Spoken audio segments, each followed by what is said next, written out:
we go. So he's like looking in the same What do you want to do? You want me to just give a brief overview as to what? Give a brief overview, and then we can follow up with questions. Okay. You know how to do this. Oh, yeah.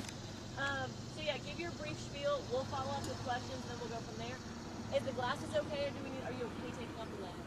If it hurts, then put them back on. Put them back on. Yep. They're kind of like my signature sunglasses. So. Oh, well. Nice.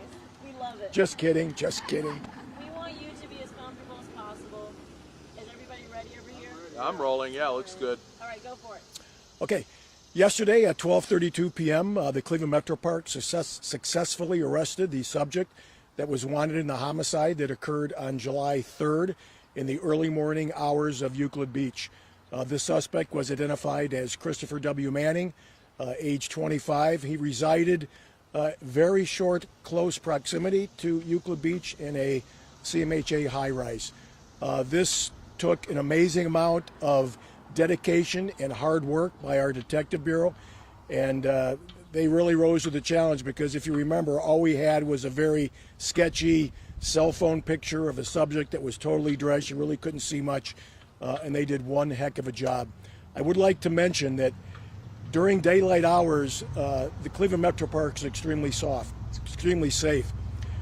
The underlying issue here is when people go into the park after hours, that they're trespassing, you have alcohol involved, bad things happen, and this has really been the catalyst in the past three major incidents that we've had in the past 6 weeks. And then, Jim, what was the sequence of events? What led to gunfire? What happened before? Why were they all gathered? Mr. Manning was in the park after hours, as long as with the subject in the homicide, Mr. Perryman. They got into a verbal argument over something that we're still investigating, and Mr. Manning pulled out a weapon and started firing and hit the 20-year-old Perryman, who died at the scene, and then also hit the 17-year-old juvenile. Now, I know you guys have said citations are usually written when people are there after hours. During this incident, there were about 5 to 8 individuals you guys were witnessing. Were citations written? Were there any other consequences for those that were there?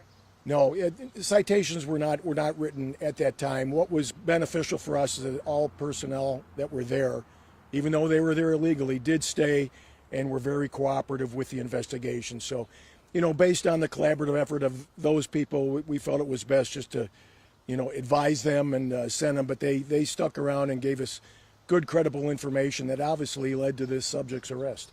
Can you talk more about that investigation? I know you said you had a huge crime scene to comb through, lots of evidence, kind of what got you over the edge, in arresting him? Well, really, what got us over the edge is the hard and dedicated work of the Detective Bureau, because they really had no clues other than a grainy picture and developed clues, developed leads, looked at hours and hours and hours of surveillance video from various properties around the area, and by chance during one of those times they were looking, they identified what they felt could be the suspect, and that's how it all started, and they took it from there.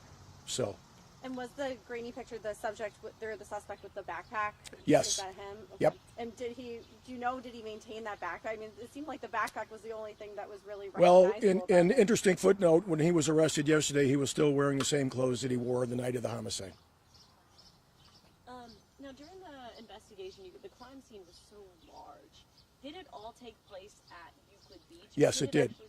Yeah, it did. It all took place at Euclid Beach in close proximity to the concession stand and the pavilion, if you're familiar with that area. Now, one thing we keep hearing, you have reiterated this, is like we went to Euclid Beach, people are still there. Some people are still in shock, and they fear that these metro parks that they go to so often, are they not safe?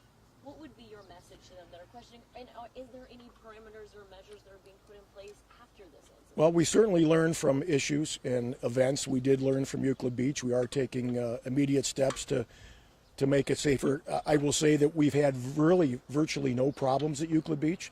It's very well attended for various things. Again, the anomaly here is just that these events have to happen after hours, during darkness. You have people that are there, mainly 18 to 25 years of age, that shouldn't be there. You add alcohol, and it's just a recipe for disaster.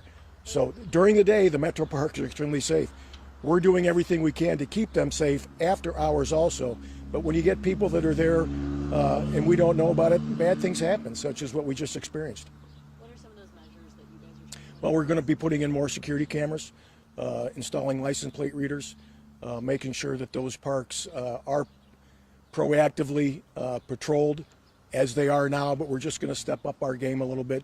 And the people that are there after hours, unfortunately, aren't going to just be warned and sent. They're going to get a ticket and reap the consequences. So. And forgive me for my lack of knowledge. I remember there was someone that transported themselves to the hospital during that incident. Was there anyone else injured or impacted? No, just a 17-year-old who had non-life-threatening injuries and the 20-year-old who succumbed to his gunshot wounds. And you had mentioned that kind of the process when the parks close is your officers kind of work to comb through each park and make sure that people are out and you get people out. Have you kind of changed up the order that you do these parks, and have you been trying to get to maybe Euclid You know, Beach sooner? I empower my officers in charge to figure out the best solution to that. So they are looking at different ways. You know, they have a set protocol that they've done. We have 18 reservations that we're responsible for, so that's an extremely large area to go and hit each one to make sure that people aren't there after hours. So, yes, when bad things happen, we do change our course of protocol, so to speak. So we have a few things in the works. Did anybody come forward for that $5,000 reward with a tip? Do you know? I do not know. That's a good question, but I am not at the point to answer that correctly. So does it go to the department if no one came forward? No, it doesn't. No. Charges? Murder for the 20-year-old and attempted murder on the 17-year-old. Do you have anything?